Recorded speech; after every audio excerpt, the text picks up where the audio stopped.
Welcome to part 2. We're excited you're here to continue the conversation with us. Let's dive right in and pick up where we left off. So we've talked about fuck-ups before a little bit, and like what can go wrong. Was there something that went wrong with all the implementation of the first pilots?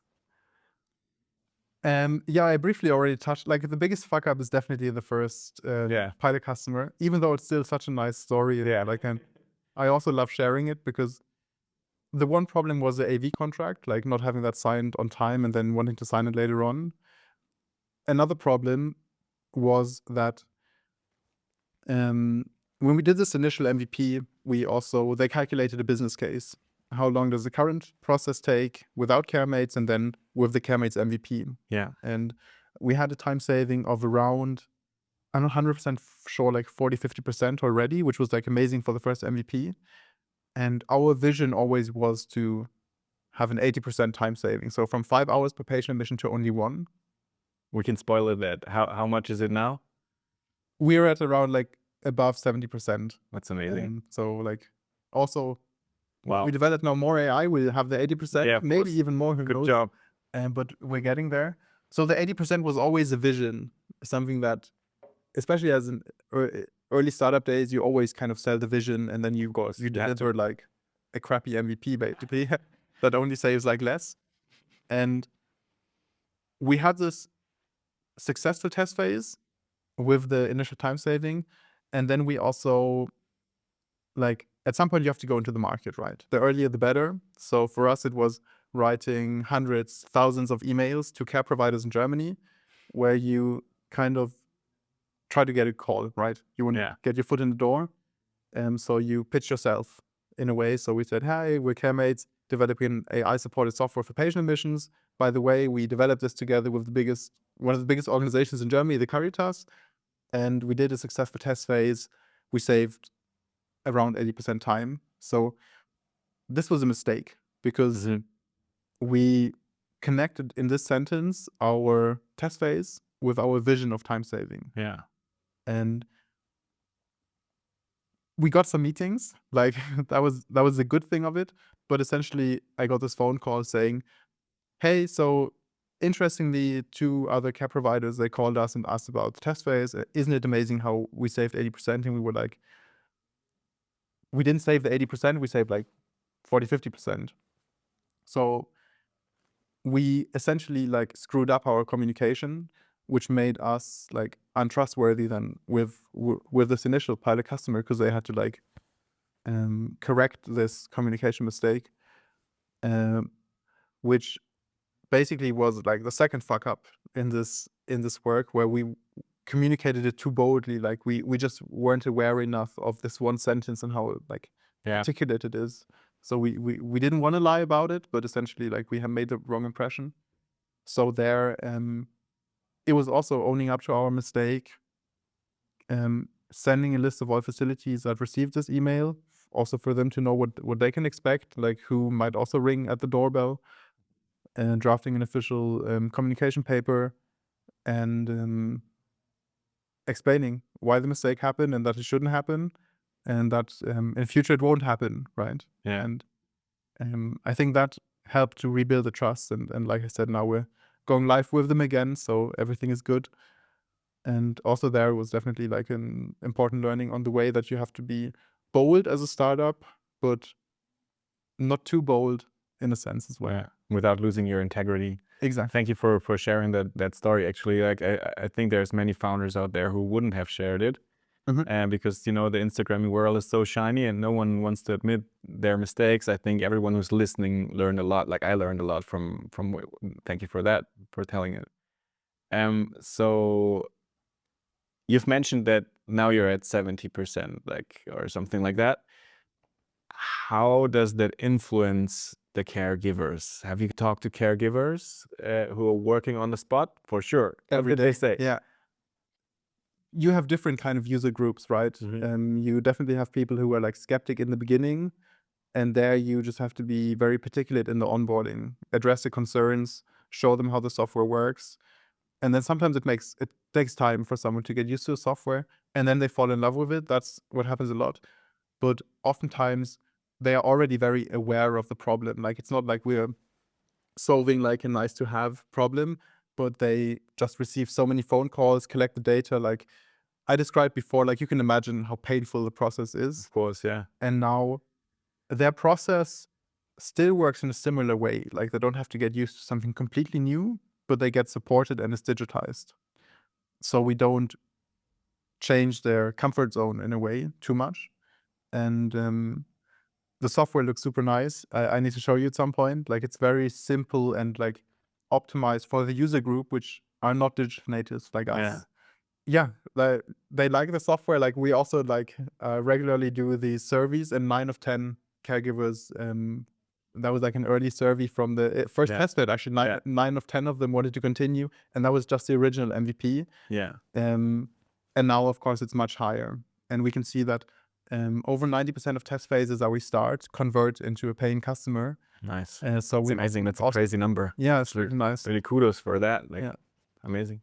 And therefore, also, we are willing to invest upfront for an onboarding experience and give like a free test phase of a month, low risk. And we know the software is good, they will convert. So also there,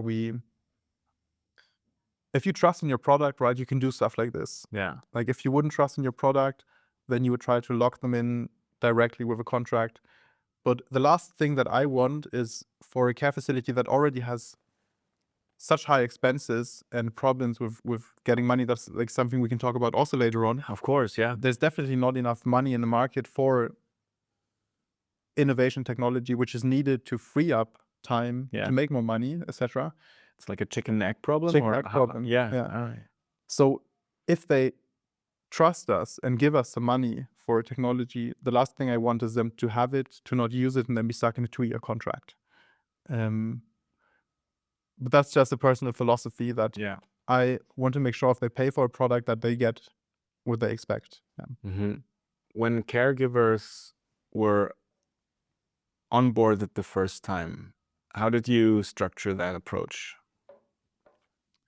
Have you worked with different types of personalities? With like I'm a UX designer since like 15 years now. So I do a lot of usability studies. Probably you've done some usability studies as well, but implementing it is again something different to the lab environment. We didn't have so much time to overthink, because like I said before, like you juggle so many balls, right? Developing the product, and all of a sudden data privacy comes into play and here and there.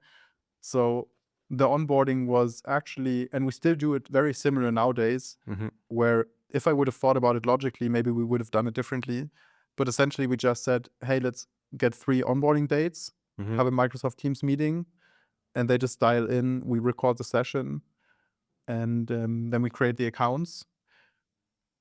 And I would say like that's the bare minimum you can do. Yeah. Like offer a few calls, take the time to show them, and of course build that relationship, right? So I already said both of my parents are caregivers. So in the beginning I introduced myself and the story, like saying both my parents are caregivers. My dad had a burnout when he was 40. Oh wow. So he's now doing a different job. My mom is still a caregiver. And essentially I'm really passionate about bringing this space forward so they can see, hey, I have great intention. I want to really help, and I maybe even have a bit of experience in this. I maybe speak a similar language because of my mom. So that helps them to trust me and to be like listening and not be like, hey, this young guy wants to like make a business here, has a product, like he doesn't know anything about it. So did your personal story also have an impact on that you maybe came up with an idea within the care industry? It's a bit of destiny because we got the Caritas here through this program. I could have also gotten a different pilot partner. But in a way, I believe like maybe it's also destiny here, like to get the Caritas with the background. And of course, my mom also really helped us with connections, with answering some questions. Like she was definitely also vital for the product development. But essentially, it's not just my mom, right? You have to have many different users to find product market fit. And then one thing I just wanted to emphasize is like really turning that product onboarding into an experience. Yeah. So for us, we knew our MVP isn't where it needs to be to make everyone happy. But what we did do is a week before the go live, we went to the flat of one of my co-founders. We ordered like parcels, chocolate, tea, some nice soaps for the bathtub, and we designed like a flyer where we said, "Hey, we're really happy you're on board. Our vision with CareMates is to save you time so you can have a coffee, etc. In the meantime, while we do this with our software, you can already have the chocolate and the tea and the bathing salts to kind of Yeah. chill out. You know what I mean?" And we sent this to every of the 22 care facilities. So we invested money, we invested time into building this personal connection. When we could have also said, hey, the onboarding call is enough, they have the accounts. But we went the extra mile Yeah. To show them that we care. That's actually really important. Like I just thought about it. It's a sociological research topic right now that is really big. It's called the digital divide. That we don't forget, like people who are not native with Yes. digitalization and digital products. And if you're in the founder bubble, in the AI founder bubble, like we are, it's sometimes easy to forget them and to forget that there's people out there who don't have all that knowledge about technology and AI natively because of their surroundings. So onboarding for me is like a really big thing and maybe a good lesson for everyone who wants to enter the space of health tech. It's super crucial. You have to understand where your user is and know how you can guide them to where you want them to be. Yeah. You need to equip them with what they need to use your software. And one part of this initial flyer was to also have the URL on the flyer. Like that's something that we would never do, like write a URL somewhere. Yeah. Because we would just have it like as a Lesezeichen, for example. Yeah. In our like quick search bar. Of course. But here it makes sense to give them a piece of paper so it's visually at their desk. And yeah, that really, really helped. So everything was implemented through an iterative process, and you started to onboard different organizations, right? Maybe you can give us an overview on the concrete impact that your software had on caregivers organizations. Yeah, so we're live in over 100 facilities now. Some of them in test phase, which is already like massive to think about. And it's concretely, because I check the numbers every day, it's more than 350 users, active users that we have. Wow. And it's so nice to see like the product is used like from Monday to Friday, and then like you can see the spikes. They always love opening it in the morning especially, and then in the afternoon a little bit less. Like that also shows something about the user group, right? Like when they are active, and then on the weekends it goes down. And today we have around 3,200 patients that run through the software. Wow. And in December it was 2,000. So just to put into perspective how like you can see how it's scaling up now. Yeah. And like getting then 1,000 now every month, and then maybe in 4 months it's going to be 2,000 or 4,000. Gives you a perspective of how much time is spent in the software, of people filling the forms, but also the caregivers using it for the to structure the admissions, to write notes, etc. And how much free time how much you're enabling caregivers to have more time for their patients. So you're really transforming that landscape, right? Yeah. So currently it's 2.6 hours. Wow. And like I said, our goal is to say 4 hours per patient. But it's also difficult to really measure that metric because every facility does onboardings a bit differently. You have a lot of edge cases. So essentially you have to like, there's a study that currently it's 5 hours plus our interviews. And then you kind of have to estimate, okay, this feature saves so much time. And then at some point you also don't want to nitty grit every feature and how much time it saves. So we are not like biblical about it. But it's definitely already around 2.6 hours per patient, bringing it up to 4 hours or even more. Like who knows what else we can accomplish. I can really see that you seem really data driven and interested in data and analytics. Like I think that's a really strong approach on development, because a gut feeling sometimes is also necessary. But if you have data to support your gut feeling, it's a lot better if you develop features, if you develop products, if you develop services. And we have like a value-driven approach, because essentially the biggest problem in the market, there's not enough caregivers, which means there's not enough time. Like as a startup, you can either help your customers make more money or save money, or like you have some regulatory change that they have to implement, but that's like a different story. And for us, it's about saving money by saving time and staff in a way, but at the same time, the staff is then not let go because the staff just has too much work right now. You talked about it before. The burnout rate is twice as high than other jobs. Sick days are around 28 days on average in the sector. So if you can give them a software that saves a lot of their pains, they will be happier and more happy to work for a company that has CareMates than a company that still does this process with a piece of paper. These are also things that are difficult to measure. So Of course.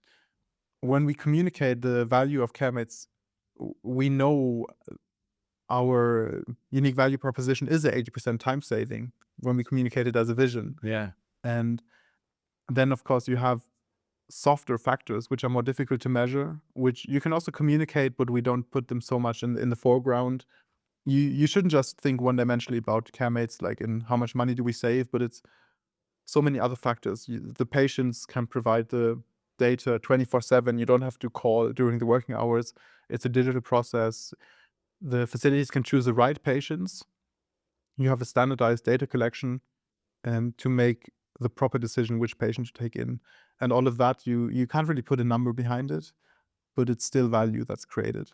What I really love about your approach is that you're helping a job category that I think in our society is a little bit underappreciated, because I think caregivers are, like, from a salary level and also from a level, an economic level, they're underappreciated for what compared to the value that they bring to our society. Yeah. And like no one really notices until you have someone in your family who needs a caregiver, and then you realize, wow, they're really running this country. Like we have a huge demographic change. Like a lot of people become older in the next 20 years. Like it's crazy. I don't have the numbers in my mind right now, but it's 5 million people in need of care right now in Germany. Yeah. The number is rising to over 7 million Yeah. in 2050 and beyond. And I fully agree. Like, I think when I also tell someone my mom is a caregiver, there's definitely huge respect. Like, people definitely respect that job and what it of course, brings our society. But at the same time, we definitely pay too little. Yeah. It's getting better, the pay. But oftentimes then people also say, hey, I could never do this, for example. yeah, And to a degree, I think this is also part of the problem. Like, when we look at where we are going and as a society, people are getting older. We don't have the caregivers. How can we manage this? One portion of it is definitely to take time away from bureaucracy and digitize processes like CareMates does. But I don't believe that you can fully digitize and automate and AI amplify the caregiver space.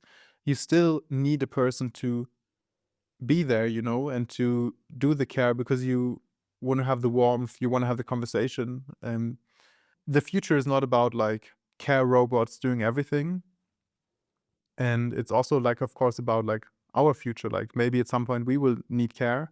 And then the question is, in what society do you want to live then? Already now, care is not very affordable. So a stationary home costs around 3,000 to 4,000 euros on top a month. Although with a certain care level, already some budget is paid. So the question is, who can afford it? And even if you can afford it, we don't have enough spaces. yeah. So we need to get people together to collaborate. Like, the future of care is definitely, it's not stationary where there's one caregiver taking care of 20, 30 patients, but it's a combination of the neighbor, the son, the wife, etc., doing a big part of the care, and then the professional caregivers coming in to only do certain things.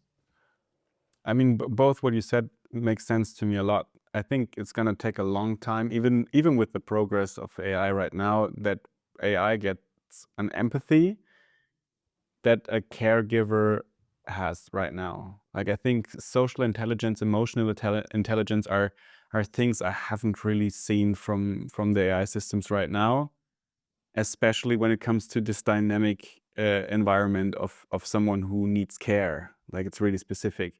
And until we have an AI system or a robot that really completely mimics that empathy, then maybe there can be a change. But before that, there's got to be, of course, humans who do that 100%. There are also like, I also don't want to like say that this future won't happen with Yeah. like care robots.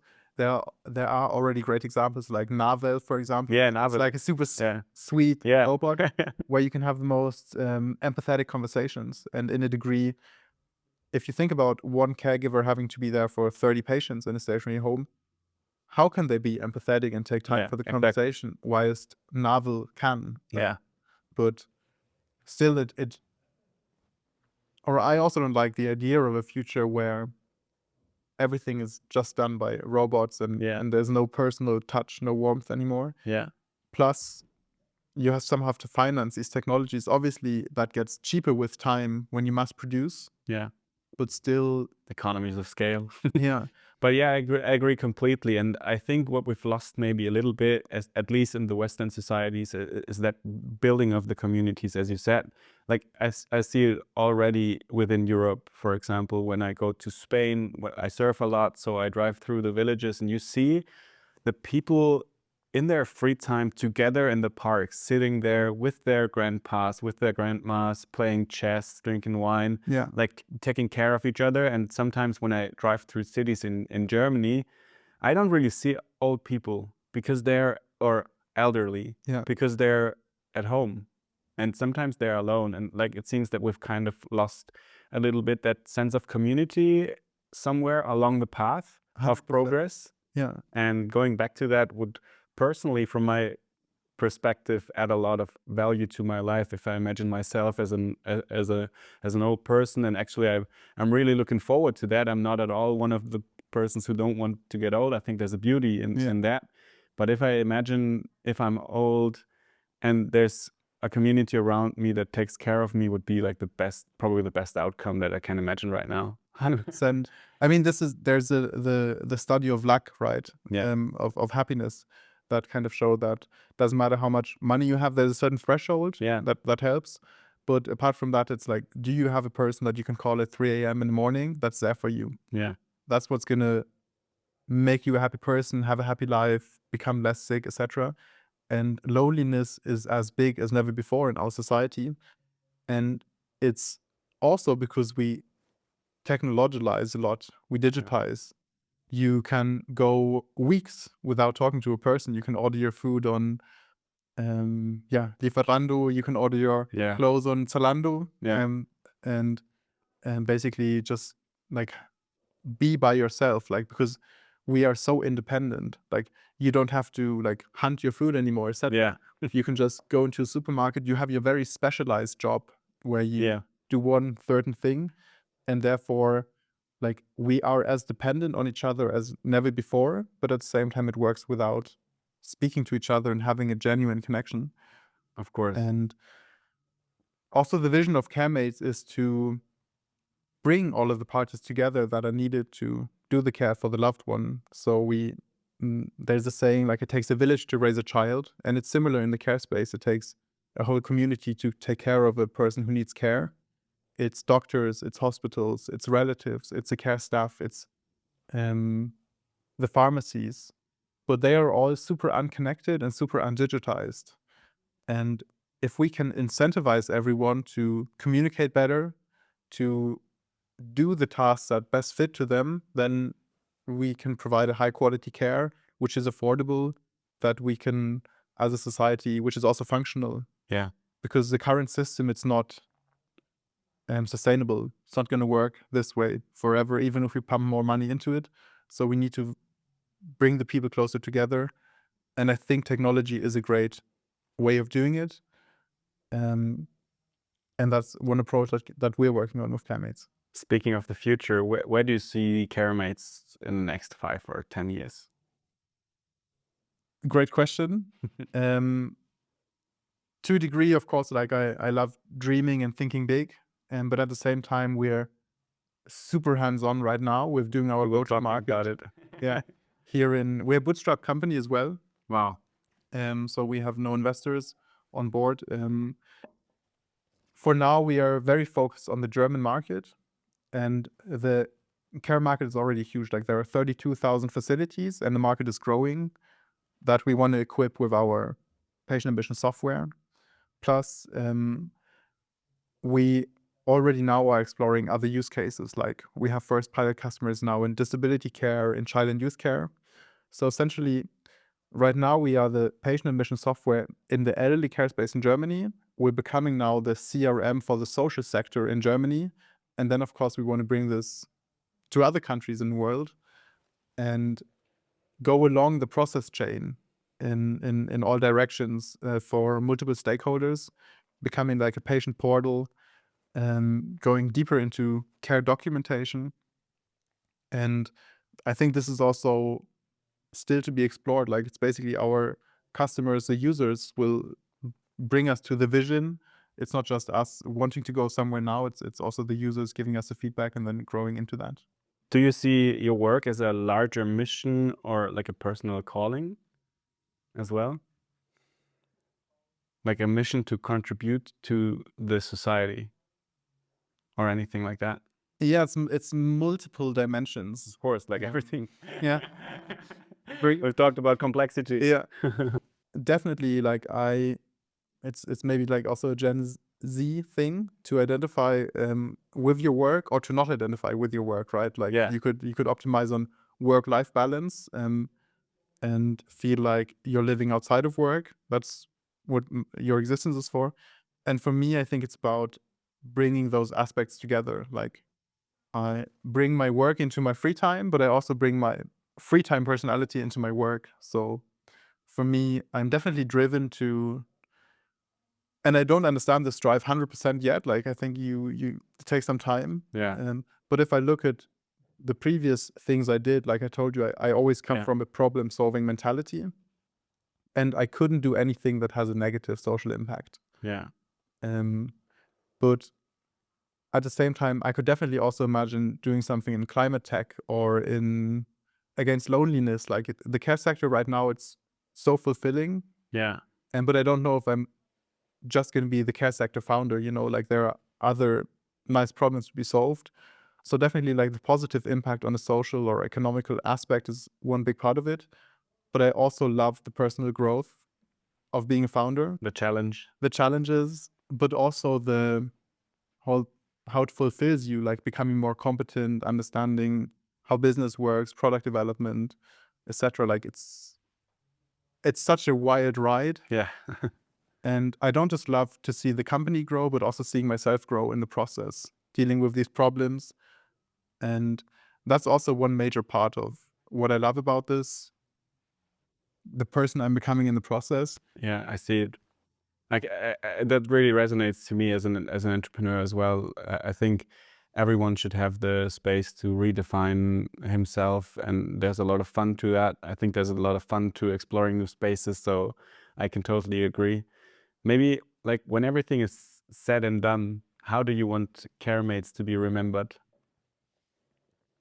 What do you mean with said and done? Like, If CareMate has come to the vision that is into your head right now, how do you want CareMates to be remembered in the head of other people? How do you want them to talk about CareMates? Yeah. If they talk about it? I mean, ideally, like everything comes to an end at some point, right? But ideally, there will not be an end, right? CareMates will always be there, further developing.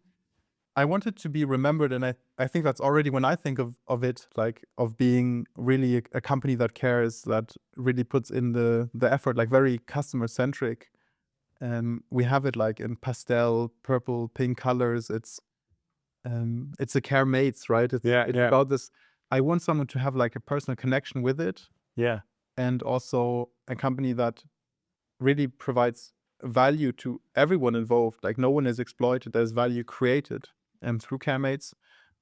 It's inclusive. Like it's no matter what patient, like you can always go through the patient through the CareMate software, you know what I mean? Like even if you don't have an email, for example, we'll find a way to provide the experience so you're not left out. Or if you, in disability care, if you are blind or you need a more simple language, like we'll always think of it culturally as CareMates. Yeah, that's a beautiful statement.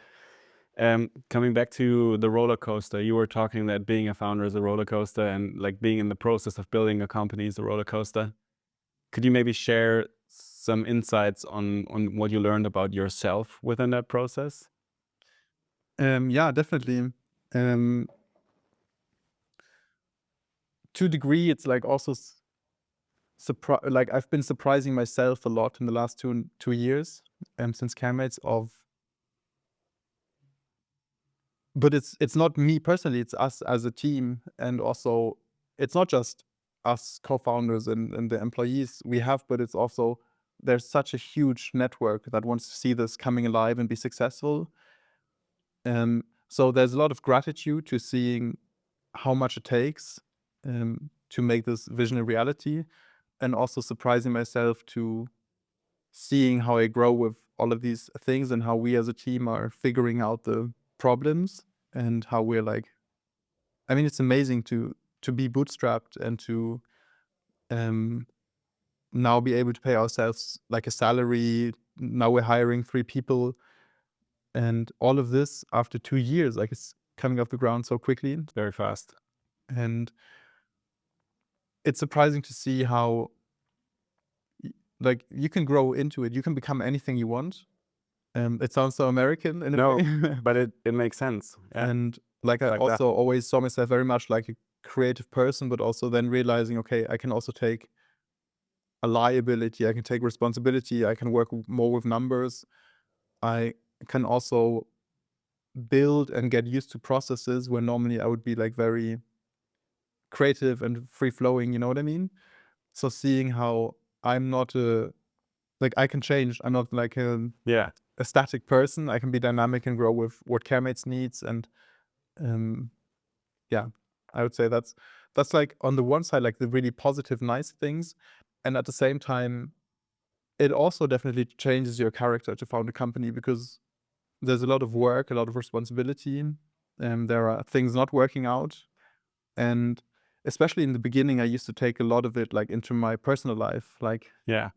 it was difficult to shut down, to kind of quit work and then be the friend or the son, or how important it is to also disconnect in a way from work.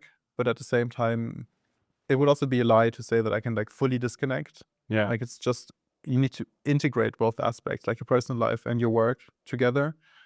And it definitely also changes relationships. Like it deepened many relationships, but also moved me away from some relationships, because essentially you have like all of a sudden different interests, a different lifestyle. So also there you can expect, if you found a company, that not just your professional life will change, but also your personal life. There's some tolls that have to be paid for that you don't expect. Yeah, some sacrifices. So we've talked a lot about CareMates, and it was an interesting journey to listen to you. And it's a very, very inspiring work that you do, and you're a really inspiring person. In the end, we've prepared something a little bit funny. It's called Rapid Fire. I'm going to ask you some questions, and you can answer in the fastest time possible if you can. Are you up for that? Yeah, I'm ready. All right, nice. The biggest mentor in your life besides family? Thomas Kirchner from ProLove. A book you've read that deeply influenced your approach to business or AI? I prefer reading novels. Like I would still say Hermann Hesse, Siddhartha Gautama. One piece of software or a tool other than your own that you can't live without? Spotify. Your favorite way to unwind after a long day of working? Going for a walk. If you could solve a global health challenge with unlimited resources, what would it be? Loneliness. Wow, nice. It's a really strong approach. Thank you for your time. I hope the listeners could learn a lot. And thank you very much for being part of the Munich innovation ecosystem and the AI scene and the startup scene here. You're really an asset for everyone. And thank you for working on such a great challenge that helps a lot of people in this world, I think. Thank you so much for the amazing interview. It was so much fun, and the questions. Yeah, I'm curious to see the next episodes and to listen in. Nice. I hope to see you a lot around here in the collab or in Munich. We're gonna see each other. Thank you. Cool. Nice. Right.